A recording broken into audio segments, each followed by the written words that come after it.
So you're thinking about moving to San Antonio, Texas, or the surrounding suburbs, and you're a little worried. Well, there might be some reasons why that's valid, and there might be some reasons, and are some reasons why it might not be valid. And that's what this video is about. What's really happening in the San Antonio market. And you're going to hear a perspective that you're not going to hear on the news, that you'd have to spend hours and hours researching just to find out. In fact, some of the things that I'm going to tell you, a lot of real estate agents don't even know just because they haven't been in business long enough to figure it out. So I'm Kathy Neisner. I'm a realtor. I've been a realtor in this area for over 20 years and lived in this area for longer. And I'm going to be sharing with you information and statistics about San Antonio market. And that is going to be taken from the San Antonio Board of Realtors market statistics and from the Texas A&M University Real Estate Research Center, which is the foremost data center in Texas about the real estate market. Lots of information and much that you can actually even gather there too. So if this is your first time to the My San Antonio Move channel, well, hit subscribe and click the bell so you can be first to hear about all the changes in the San Antonio market.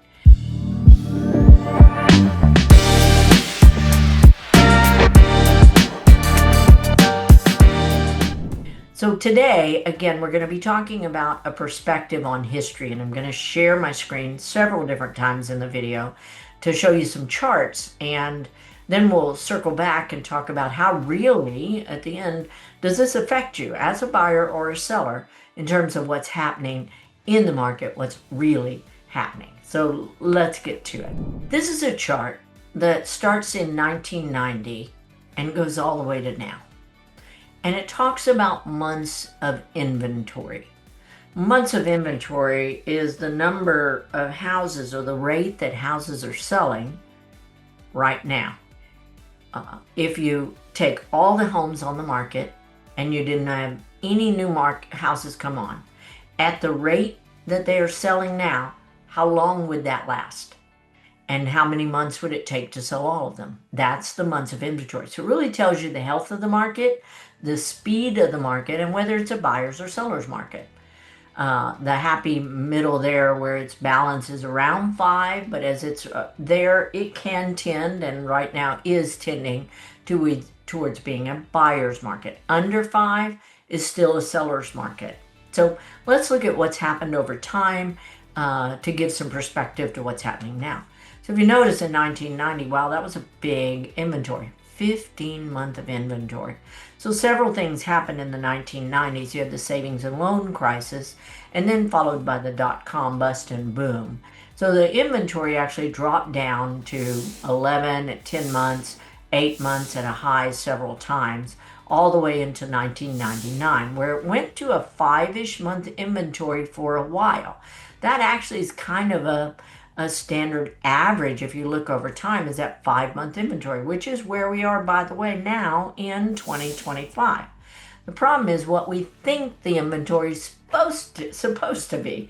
So from 1998 all the way to 2005 and 6, the inventory dropped here. That 5-month has been standard. Now here is where I'm going to call this on the next chart the Wild Wild West. The mortgage industry went crazy, and that resulted in the Great Recession of 2008, 9, and 10. Once the recession was over, and we'll talk about what happened with the inventory specifically that made it drop back to a 5-month inventory. Then here, after 2012, it went down to this 3-month inventory. Now, COVID here, we were way less than that. But generally, we were in a 3-month inventory. And it kind of brainwashed us. We think that a 3-month inventory is the way it's supposed to be, when throughout history, that almost never happened. But we got used to it. In fact, many real estate people haven't even been in the industry that long. They think this is normal and are feeling really scared because it's not the 3-month inventory that we've had for years. So now let's look at this chart. This is going to go from 2005 and 6 all the way to 2025. And we're going to talk about what happened in each of these situations and what that means for now. As I said, in 2005-6, I call it the Wild Wild West, because there were so many different kinds of loans out there. You could get a loan if you didn't even have a job or an income. You could just state your income, and you got a mortgage. So basically, if you could breathe on a mirror, you could get a mortgage in those days. And uh, Wall Street started buying mortgages. There was a subprime market that was going on, so you could get all these weird loans, and unfortunately, a lot of builders took advantage of that. They financed people for homes that never should have bought them. They charged really high for their properties and then gave people a loan, sometimes some adjustable rate mortgages. We have adjustable rate mortgages now. They're not necessarily a bad thing if you're the right criterion for it. But back then, it was indiscriminate. They would give anybody an adjustable rate mortgage, and the average consumer didn't know. And so they would take out these loans that were really, really hard. And then when life happened, somebody died, or they lost their job, or they got a divorce, or things like that, and they had to sell their house, they couldn't. And because they owed too much. So if houses are selling here and you owe here, you can't be one of the ones that gets to sell. And that means you go into foreclosure. So we started having more and more foreclosures. This is the Great Recession here, where in 2008, where we had the banks shutting down everywhere. Fannie Mae and Freddie Mac, the government-backed loans crashed in that time. It was really a horrible time. It was literally a recession, and so many foreclosures on the market. We were having more and more foreclosures every month as the banks crashed and things happened. People had to sell their homes, but they owed too much and they couldn't, so they went into foreclosures. So this huge inventory was really created by the number of foreclosures that hit the market at that time. In 2012, that changed. It went back to a 5-month inventory. But what happened? What happened was they started refining the mortgage industry on new loans. That didn't affect the old ones. There were a bunch of loan modifications that helped people, short sales and things that helped people sell that needed to. But what really happened in 2012, that time, is corporations started buying foreclosures from the banks in bulk. So they would buy hundreds of foreclosures at a time from the bank for rental properties. Big corporations were doing that. And so those foreclosures, once a bank foreclosed, those foreclosures never went on the market on the general multiple listing service. Banks bought them first. So the inventory dropped drastically to a 5-month inventory, which brought about the end of the Great Recession and brought it back to being a seller's market. So it really was due to the foreclosures and then the loss of the foreclosures on the inventory that created this high inventory. Then we went down into this 3-month inventory.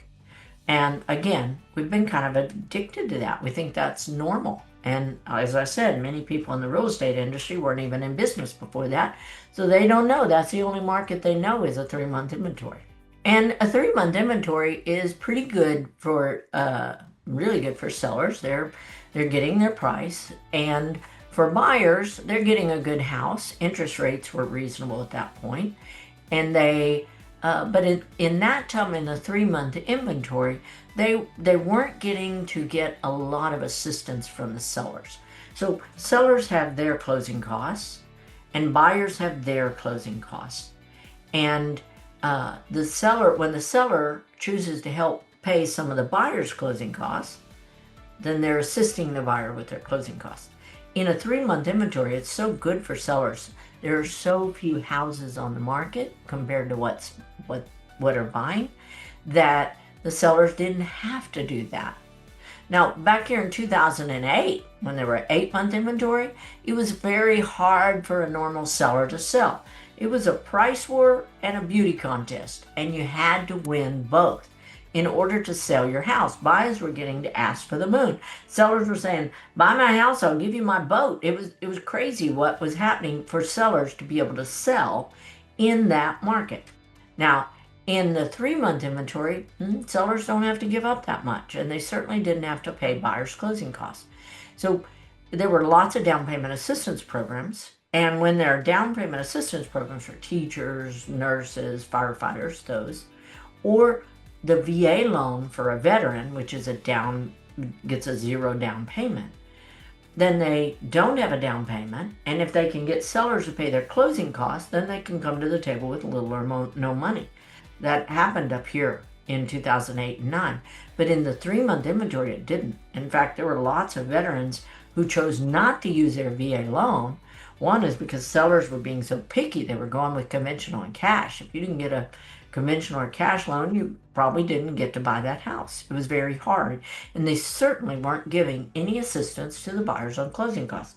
Unless they were a veteran, they just knew they wanted to do that, or they had been on the market a long time. With a 3-month inventory, most houses sold.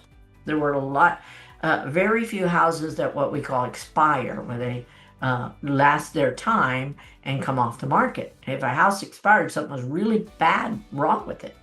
So that was this time from 2015 to 2019. Then came COVID. And the inventory dropped here to a 1.5 month to 2-month inventory during 2020 and 2021. But what happened was people got scared. We were afraid we were going to die at the beginning. And unfortunately, lots of people did die. Sellers who didn't need to sell didn't sell. They didn't want all those people in their house. They didn't know how it was transmitting. And, we as realtors, for a while, the market shut down and we couldn't do real estate for a very short time. Then they deemed us essential. And so we could sell real estate, but we had to wear masks everywhere. Open houses had to wear masks and have hand sanitizer. I used so much hand sanitizer in those days, my hands got so dry. But it was just what we did to get to be actually in the inventory and working. So what happened was the buyers actually increased in this time, but the sellers decreased. So it became very competitive for a buyer. So in this time of COVID, where the inventory is way low, buyers had to jump through so many hoops to get a house. That's when they were buying houses way above the cost. They were willing to pay above appraisal. If the house didn't appraise, seller, I'll pay the extra money out of my cash. I want your house. So sellers weren't selling that much unless they had to, and buyers wanted to buy. They didn't want to live in an apartment. They wanted a home where they could be in their own little bubble. They wanted a home where they could work from home. They wanted a home where their family, they could have multi-generational homes. So it got fast and furious. In this time, I did an open house right here where we had 200 people through the open house.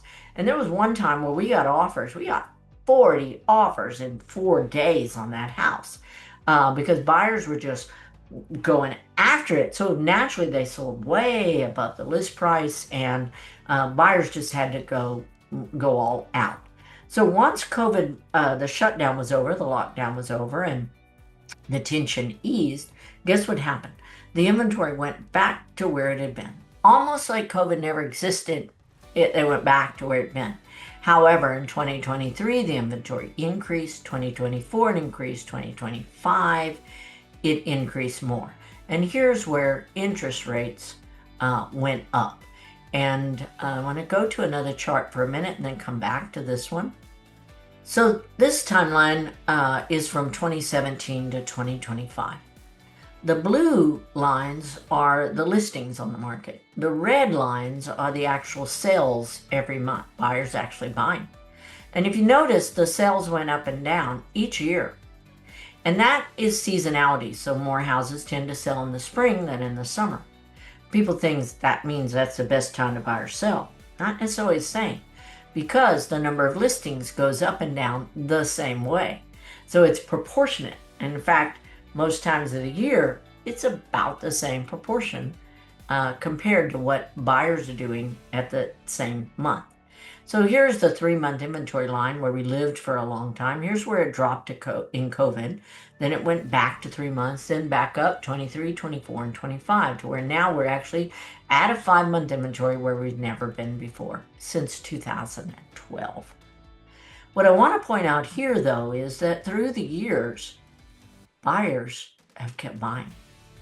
If you notice, that never dropped drastically. It went up a little bit right here during COVID. See right here. But it had its seasonality, and right here after COVID, and even with interest rates being where they are, buyers are still buying at the same rate they had. It's what changed is the number of sellers on the market. So this chart actually shows it a little bit better, but I just wanted you to see that buyers never changed. The one thing that changed was the number of listings on the market and the number of inventory. So the fact that we're at a 5-month inventory, not a bad thing. It's actually kind of typical. Interest rates are higher, and yet buyers are still buying at the same rate. Let's talk about what all this means for you as a buyer or a seller in the market now. So because buyers have been buying consistently, they didn't stop no matter what. And sellers have sold. The only time they drastically went down was COVID. It means several things for buyers and sellers. For sellers, it means with a higher inventory, it's more competitive again. The price war and beauty contest is pretty real right now. And another one is, I think buyers are wanting either diamonds or deals. They want a diamond house at a reasonable price, not way overpriced. Because this isn't that market anymore. Buyers just aren't paying way up there. Or they want a deal, a house that's not a diamond, and they want it for less. So this is not the market where sellers just put their house on the market and just try it. I mean, you can do that, but in this market, you have to be very strategic if you're a seller. And I would say if there's a real reason to sell.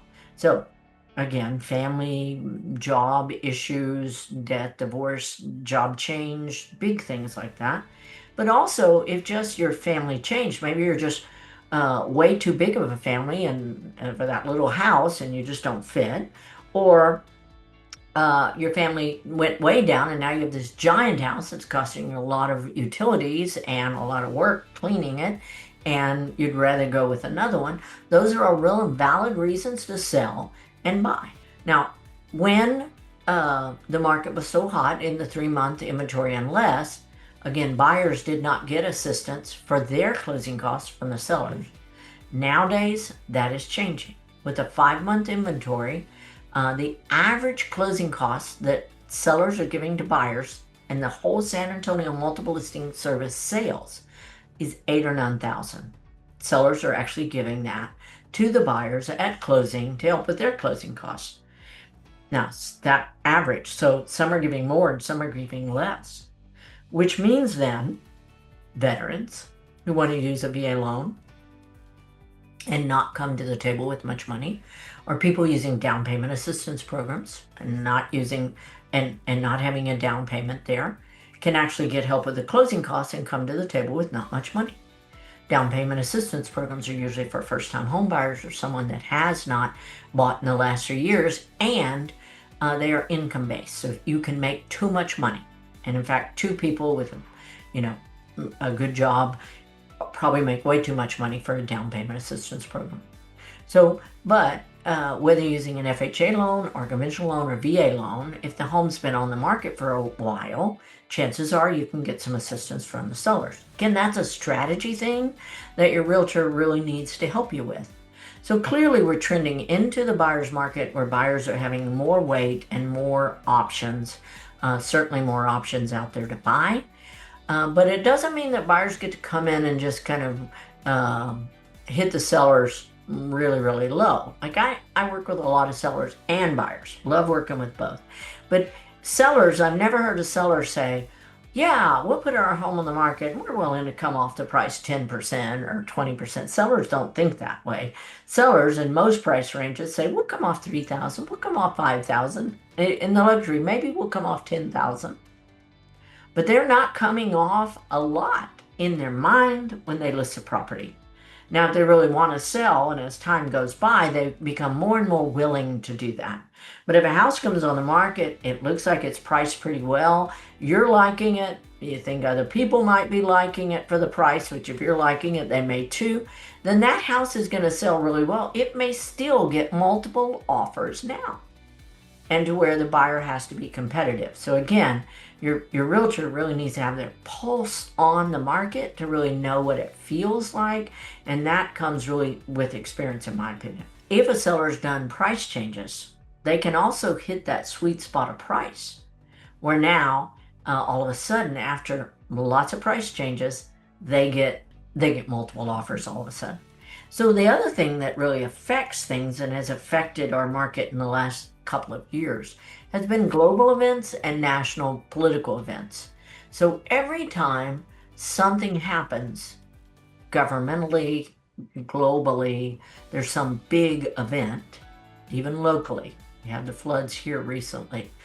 Whenever anything happens like that, the market, I feel, does pull back. Buyers pull back. People just get a little nervous. But I find that in general, Americans are pretty impatient. Even after the horrific terrorist attacks back at 9/11 years ago, things slowed down and shut down, but they went back to normal. You know, we saw the inventory change over years, but within a year, things can change when something big happens. Big announcements by the government, new wars flaring up or new attacks here or there, or big, even horrific weather events. So the market pulls back, but not for long.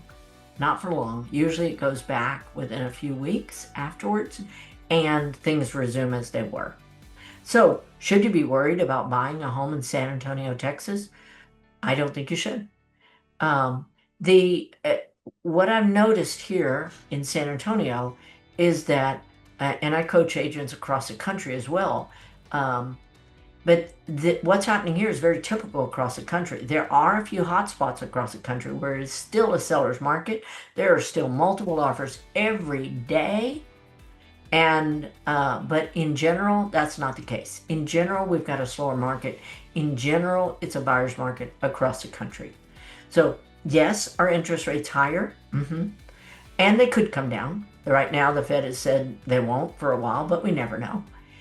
If they do come down, that actually makes a lot more buyers get out there and buy, which makes the sellers get a lot more action, which means sellers start getting higher prices and prices go up. So as interest rates come down, prices tend to go up. As interest rates go up, prices tend to go down. Kind of one or the other. So if you're selling and buying, that's a good place to be, because you may have to give up a little bit on the sell side, but you get it on the buy side. If you're buying, there's some real benefits right now. If you're selling without buying, you just need to know the strategy. What do you need to do but to be one of the ones that the buyers actually pick? Because there's plenty coming on the market and going off the market because they just didn't sell. If this is your first time to the My San Antonio Move channel, be sure you hit subscribe so that you can hear the latest market updates, because things are changing by the minute sometimes, and I'll be giving you some of the latest, most factual information. Again, my name is Kathy Nizer. I've been a realtor for 20 years. I'm a retired teacher. I did that for 20 years before that, retired early because I had some hearing loss, and I was a band director, so kind of hard to teach band when you can't hear very well. And I then later migrated to real estate, and have really enjoyed, my team and I, helping people make a smooth move to San Antonio. Now, if you don't know all this information, you haven't lived here, then having somebody on your side who knows it and is working with you, well, that's one of the best things that you can have. And so all our information, all our contact information is down below. Whether you're moving in 9 days or 90 days, we'd love to meet with you and talk with you about your move, because a house is more than a house. It's whether you're buying an investment property or a home to live in.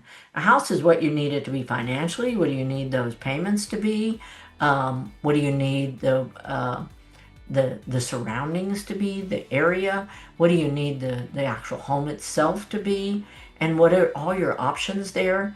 So we love doing that with people because we've done it a long time, and we know the market and we know real estate. And know that if it's a good time for you to buy, if you can afford the payment, if you can, you've got a pretty steady job, then it's a good time to buy. And interest rates actually are not historically high. They're actually historically kind of average, just like the inventory. And when interest goes down, if you bought it this time with an interest rate of high sixes or sevens, you can always refinance and get a lower interest rate in the future. So not a bad time to buy at all, anywhere. Certainly not in San Antonio, Texas, or the surrounding suburbs. So call us if we can help you. Reach out and enjoy the process of moving here.